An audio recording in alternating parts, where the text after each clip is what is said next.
नमस्कार दोस्तों, मैं हूं दीपक बर्थे और आप देख रहे हैं प्रदेश की आवाज।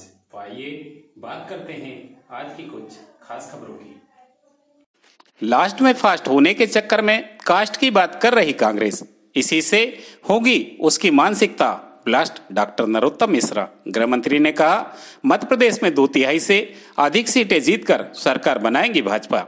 राहुल गांधी जी इन दिनों जहां भी जा रहे हैं जातिगत जनगणना की बात कर रहे हैं। असल वजह यह है कि कांग्रेस के पास जनता को बताने के लिए कुछ नहीं है, इसलिए वो हिंदुओं का जातिगत विभाजन करके चुनाव जीतना चाहते हैं। कांग्रेस लास्ट में फास्ट होने के चक्कर में कास्ट की बात कर रही है, लेकिन उनकी मानसिकता इस चुनाव में ब्लास्ट होगी। मध्य प्रदेश में भाजपा की जीत तय है और भारतीय जनता पार्टी 2/3 से अधिक सीटें जीतकर सरकार बनाने जा रही है। यह बात सरकार के गृह मंत्री डॉक्टर नरोत्तम मिश्रा ने बुधवार को बंसलवन स्थित मीडिया सेंटर में पत्रकार वार्ता को संबोधित करते हुए कही। डॉक्टर नरोत्तम मिश्रा ने कहा कि कांग्रेस या उसके नेता वास्तव में पिछड़ों के शुभचिंतक नहीं हैं। अगर ये वास्तव में पिछड़ों की भलाई चाहते हैं तो क्यों नहीं ये घोषणा करते कि अगला मुख्यमंत्री पिछड़े वर्ग के किसी नेता को बनाएंगे? क्यों नहीं ये कहते कि हम जीतू पटवारी जी, कमलेश्वर पटेल जी, अरुण यादव जी को अगला मुख्यमंत्री बनाएंगे? डॉक्टर मिश्रा ने कहा कि कल राहुल गांधी जी जिस सभा को पिछड़ों की बात कर रहे थे, उसके मंच पर किन का कब्जा था? उन्होंने कहा कि कांग्रेस पार्टी सिर्फ हिंदुओं में ही जातिगत जनगणना की बात कर रही है, किसी और धर्म के बारे में यह बात नहीं करती। इसी से साफ हो जाता है कि कांग्रेस के लोग सिर्फ हिंदुओं में जातिगत विभाजन पैदा करना चाहते हैं। डॉक्टर मिश्रा ने कहा कि राहुल गांधी जी जब राजस्थान में गए तो हिंदू और हिंदुत्व पर सवाल उठाया, मध्य प्रदेश में आए तो वनवासी और आदिवासी पर सवाल उठाया। यही तो इनकी मूल मानसिकता है। इन्होंने पहले विभाजन किया तो देश तोड़ दिया।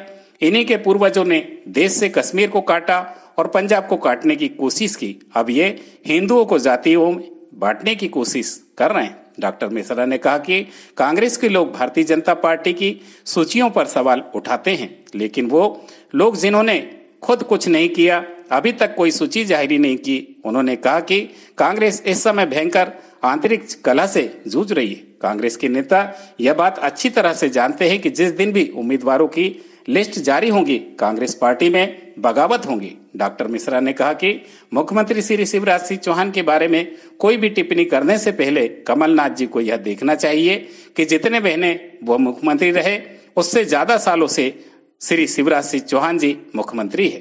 कांग्रेस को यह बात पता है कि श्री चौहान प्रदेश के 8.5 करोड़ लोगों के दिल में बसते हैं। वे बहनों के भाई हैं और बेटियों के मामा हैं। डॉक्टर नरोत्तम मिश्रा ने कहा कि राजनीति में वर्तमान में कांग्रेस के पास कोई मुद्दा नहीं बचा है। झूठ बोल बोलकर पूरे देश में एक्सपोज हो चुके हैं। पिछले चुनाव में जो मुद्दे थे उनकी बात कर नहीं सकते, कर्ज माफी की बात कर नहीं सकते, बेरोजगारी भत्ता दिया नहीं, बेटियों की शादी पर 51,000 रुपए देने की बात की थी, लेकिन वो भी नहीं दिया। पेट्रोल डीजल के दाम कम करने की बात कही थी, लेकिन और बढ़ा दिए। इसलिए इस बार चुनाव में ये इनसे किसी भी मुद्दे पर बात नहीं कर सकते। ऐसे में इस बार सिर्फ जातिगत विभाजन की बात कर रहे हैं ताकि लोगों में विभाजन की मानसिकता पैदा की जा सके और उसी के आधार पर बनाकर चुनाव लड़ा जा सके। प्रदेश की आवाज के लिए दीपक बर्थे की रिपोर्ट। करते हैं और हम जानते हैं कि पुरखे धरती पे आते हैं, ये वो पक्ष है। हमारे धर्म में ही दिया जाता है पानी पुरखों को, और दूसरे धर्मों में दिया ही नहीं जाता है। वहां तो जेल में बंद था, उस बाप को भी कह दिया गया था कि इतनी पानी मिलेगा। और रही बात तो पितृपक्ष की परंपराओं की, तो ये वो परंपरा है जहां नया काम चालू नहीं करते हैं। हमारी सूचियां पिछले 1.5 महीने से आ रही हैं। ये तो वो सोच है जो सूची जारी नहीं कर पा रहे कि ये महाकाल पे ही क्यों ट्वीट करते हैं, ये राम जन्मभूमि के शिलान्यास पे ही क्यों सवाल उठाते हैं। ऐसा क्या कारण है? क्या और कहीं किसी और धर्म में फीस नहीं लगती है, पर इनने कभी वहां ट्वीट क्यों नहीं किया? वहां इनको पाकिस्तान जिंदाबाद का नारा, काजी साहब जिंदाबाद कैसे सुनाई देने लगता है?